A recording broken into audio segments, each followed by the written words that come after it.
So now that we understand the purpose of the personal statement, let's look at the first step of the process of writing it, which is information gathering. Obviously, you've achieved a lot of things in your life, and it's hard to know exactly what you should include and what you shouldn't. Now, the first step is to get it all out there.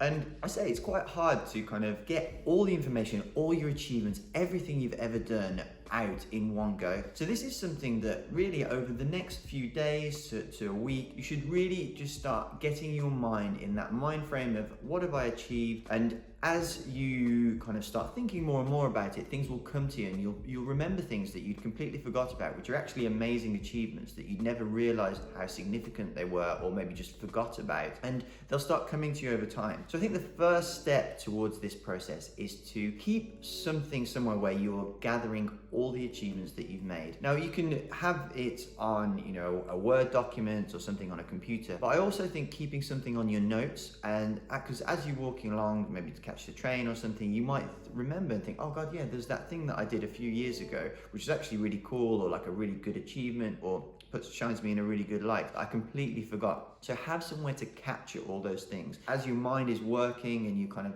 in that mind frame of thinking through things, more and more things will come to you. And that's a good place to start, because you want everything that you've had, that you've achieved, so that you can then start filtering through what's appropriate and what you want to include in your personal statement. Because that's a common theme that I get amongst my students, is that they think, oh, well, I've not got anything to put, I've not achieved anything. And I assure you that for most people, you have a lot more worthwhile writing about than you actually think you have. At this stage, don't filter what you have, just get everything down on paper, write it all down, think of ways that it links to how it would make you a good doctor, and just get it all on paper, and then you can do the editing process after. One of the important things that I want you to take away from this lesson is that all achievements matter. People often come to me and say, oh, well, so for example, if they're currently in year 12, they're like, I did this thing in year 8, and you go, well, what was it? And it's an absolutely amazing achievement. They were the best in the country at something, and they think, oh, well, it was 4 years ago.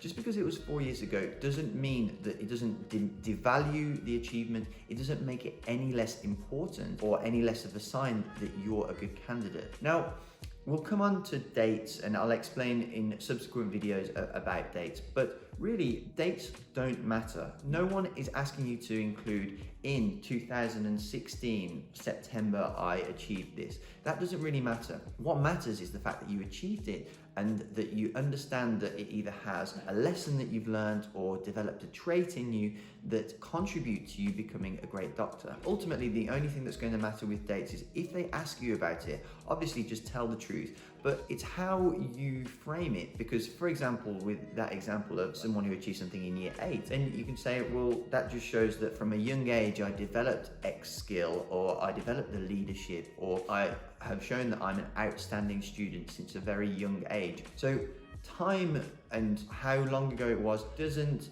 negate the fact that it's a fantastic achievement. So don't sell yourself short by writing off really valuable achievements just because of the time frame. The only time that I would say time matters is if you've been doing something for a long period of time. It shows commitment. So obviously in that sense, if you have been playing violin for 10 years, or if you've done judo or any sport, whatever it is, if you've done it for a long period of time, that shows dedication, and usually that will culminate in, say for judo, for an example, that might culminate in you getting a black belt, which shows lots of skills. It shows dedication, it shows persistence, it shows stamina and the ability to stick with something. Sticking with something is a really important trait, because medical school is tough and it's long, and if you can link that to medical school, that stickability to your stickability to medical school, when that's absolutely fantastic, and that's something that they want to see, that will show that you're somebody who's willing to commit to a profession, to a long course, and stick by through the hard times when it's difficult with exams and hard work and coursework and all the demands that medical school asks of you. that you can stick with it and cope with it. Now, once we've gathered all the data unfiltered, that is when we're going to start to categorize and rank it. Now, in the next video, when we talk about structure, I'm going to show you what subcategories each achievement will come under. And then once we've got it unfiltered within those categories, only then are you going to decide which ones you're going to include. Obviously, you can't include everything, and it's not a listing exercise. The important part of it that I'll come on to show you shortly is the achievement, the example, and then always link it back to how that will make you a good doctor. Now, what we need to do then is decide which of the things for each area we're going to include. But it's only once we've gathered everything and we have had a think about how we can relate that to how it would make us a good doctor or a good medical student, then can we rank them and decide which ones to include and where the cutoff point is with the limited word count and character count as to which ones we're actually going to leave in for the personal statement. So now I'm just going to give you a few quick tips on how we can actually gather the information and have it readily available for when we come to write the personal statement. The first, as I've discussed, is always to keep it on your phone. Keep some notes on your phone, just because, like I say, as you're going about your daily life, you might think of achievements, or you might think of it, you have already thought of the achievements, but you might think of clever new ways how they relate back to being a doctor, or you might just think of some really good, powerful sentences.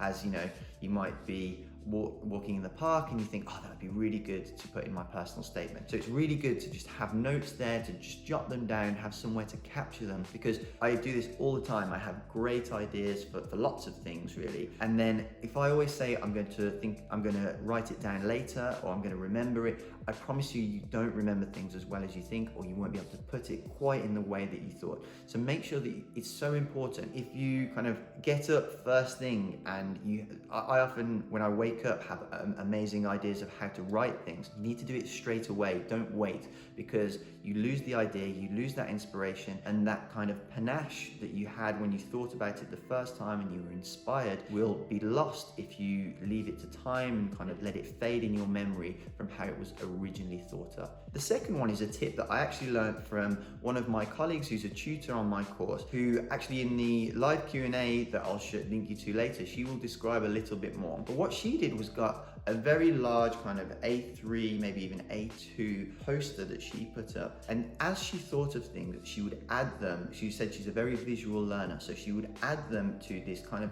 like spider diagram of achievements and things that she wanted to include in her personal statement. And what's beautiful about this is that she could link, put little lines to link between points, and how when she comes to write it, she would flow one into the other. And I have something similar that I use myself, which is a technique that I learned from one of the books that I will recommend to you later in one of the later videos I'll talk about. And this is the phenomenon of taking a sentence or a skill, anything that you want to do, and write a short passage on it. And actually what you do is get blue tack and take the passage and put it somewhere on a big wall or on a whiteboard or wherever you want to put it. But actually take each individual sentence and write it out, and then you can really easily, if it's blue tack, just move it about and see how it's going to flow into the structure of your personal statement. Now we'll come on to talk about structure in the next video, but this is a great way to kind of get all your passages down and help you look at it on a macro level of where it's going to fit in the grand scheme of the personal statement. Now once you've finally ordered them and you're happy with the way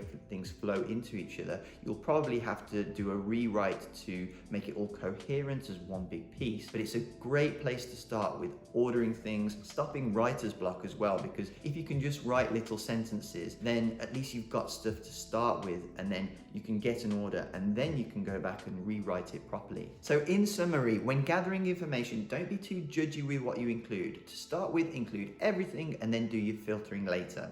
Also, just have mobile ways that you can capture things on the fly there and then as you think of them, and then think of other ways that you can order things to start thinking about structure later. And that's what the next video is going to be, is about how to structure your personal statement.